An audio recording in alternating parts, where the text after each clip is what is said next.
Maswerteng umaga po mga ka-STL natin sa Bulacan.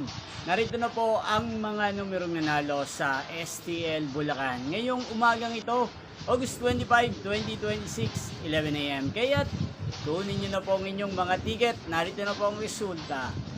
Para po sa STL Bulacan, first draw result August 25, 2026, 11 a.m. Ang mga numerong nanalo, 21 at 19 in exact order.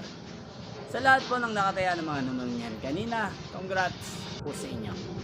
Yan, ano nga bang maganda ang numero ngayong araw na to sa STL Bulacan? Para po sa akin, ang kursunada ko pong mga numero ngayong araw na to, numero 20 at numero 5. At ang pangalawang kombinasyon na bet ko sa Bulacan ay numero 29 at numero G. Sana ang mga yan ay manalo po sa second row, kaya naman sa third row. Yung kung napanood ang resulta ng STL Bulacan sa channel na to, Roderick Hernandez TV, muli nyo pong mapapanood ang resulta nito para sa second row mamayang 4 PM dito po sa channel na to. Thank you for watching.